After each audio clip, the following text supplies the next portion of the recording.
राजेश जी हमारे साथ लगातार जुड़े हुए हैं। राजेश जी, एक बहुत महत्वपूर्ण सवाल, और पहले भी आप बता रहे थे कि कैसे जो यूक्रेन में नदी बहती है, जो कि 700 किलोमीटर तक उसका स्प्रेड है, वो इस वक्त शरण का केंद्र बनी हुई है कई रूसी सैनिकों के लिए। वहां पर वो आराम कर रहे हैं और धीरे धीरे उसी से आगे पीछे बढ़ रहे हैं। अब अगर हम मैप के लिहाज से देखें तो कीव और खार्किव जो नक्शे पे आता है, वहां की जो टोपोग्राफिकल सिचुएशन है, उसको आप किस तरीके से आकलन करते हैं कि अगले कितने घंटों में या कितने दिन में रूसी सेना पूरी तरीके से इस पर काबिज हो जाएगी और पूरी तरीके से कब्जा कर लेगी? क्योंकि अभी ये एक सोची समझी लड़ाई है, ऐसा नहीं कि रूस ऐसा कर नहीं सकती थी, उसने ऐसा जानबूझकर नहीं किया। आप बिल्कुल सही कह रही हैं, और जनरल सिन्हा भी बिल्कुल जो राइट इश्यूज हैं उस पर टच कर रहे हैं। परंतु हमको ये देखना पड़ेगा कि पुतिन का एम क्या है यूक्रेन में।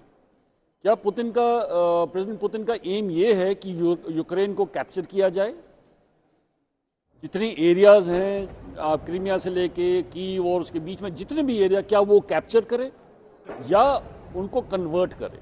मेरे विचार से, आई मे बी रॉन्ग और राइट, उनका एम कैप्चर ऑफ यूक्रेन नहीं है। It is change of the power so that they agree not to allow NATO. अगर एम है तो कीव को कैप्चर करना इतना इंपॉर्टेंट नहीं बनेगा। तो नाटो के रोल को आप अभी तक कैसे देखते हैं? क्योंकि नाटो पर भी कई उंगलियां उठ रही हैं। ये नहीं कि नाटो बिल्कुल क्लीन है, नाटो पर भी कई उंगलियां उठ रही हैं। नाटो मेरे विचार से वो वर्ल्ड वॉर 2 के टाइम रॉप में फंसा हुआ है, ठीक है ना। अभी इकोनॉमिक सेंटर्स यूरोप यूनियन नहीं है, चाइना है, इंडिया है, वियतनाम है, जापान है, ब्राजील है, इंडोनेशिया है, यूएई है। ये इकोनॉमिक सेंटर्स हैं, ये मार्केट्स है, और नाटो को ध्यान रखना पड़ेगा कि सारा का सारा ये मार्केट जो है, आप इसको बर्बाद करने के चक्कर में मे बी ये यूक्रेन और नाटो, मैं नाटो ही कहूंगा बिकॉज अमेरिका भी इन्वॉल्व है, ये they may be a shift in the balance of power as of now. ये यूक्रेन की जब अब आगे स्टडी करेंगे तो ये एक इशू बनेगा।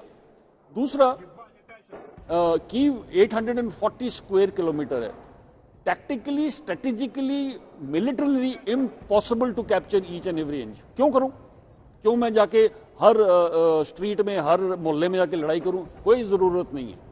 मेरी जरूरत है, प्रेसिडेंट पुतिन की जरूरत है उनकी, कि ये गवर्नमेंट चेंज हो। और मेरे विचार से थोड़े दिनों के बाद, अभी 24 घंटे, अभी सिचुएशन क्लियर नहीं है, 24 घंटे के बाद आप देखेंगे शायद प्रेसिडेंट यूक्रेन जो है वो उस एरिया से निकल जाएंगे, दे ही में गो वेस्टवर्ड, एंड देन जो भी आप गवर्नमेंट डालोगे वहां पे should be agreeable to USSR. और रशिया ने क्या प्रॉब्लम क्रिएट किया यूक्रेन में? जैसे जनरल सिन्हा बोल रहे हैं, इतना तो उन्होंने पैसा दे रहे हैं उनको, उनकी इकोनॉमी के लिए।